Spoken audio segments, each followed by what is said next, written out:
शकता। तर बनवून रेडी आहे। तर तुम्ही बघू शकाल वरतून छान कोथिंबीर घालून घेतलेली आहे। नमस्कार मंडळी, साधनाज फूडी कुकिंग रेसिपी चॅनलमध्ये तुम्हा सर्वांचं खूप छान मनापासून स्वागत आहे। तर आज आपण इथे बनवत आहोत शिमला मिरचीची भाजी। चला तर मग रेसिपीला सुरुवात करूया। इथे मी 2 शिमला मिरच्या घेतलेल्या आहेत, कट करून घेते।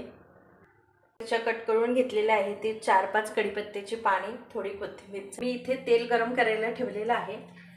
याच्यामध्ये आपण अर्धा चम्मच मोहरी घालून घेऊया, अर्धा चम्मच जिरे घालून घेऊया, 4-5 कढीपत्त्याची पाने टाकून घेऊया आणि शिमला मिरची कट करून घेतलेली आहे ते टाकून घेऊया।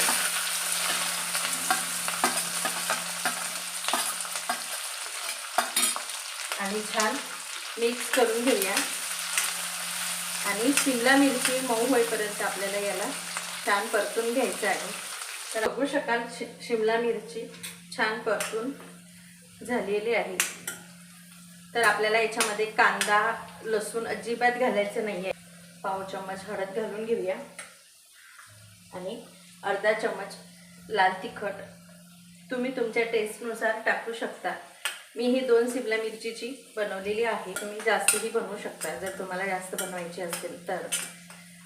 आणि याच्यात अर्धा चम्मच मीठ घालून घेते आणि मिक्स करून घेते। बेसन टाकून घ्यायचं आहे, चणा डाळीचं पीठ। मी इथे 3 चम्मच चणा डाळीचं पीठ टाकून घेतलेलं आहे आणि झाकण ठेवूया।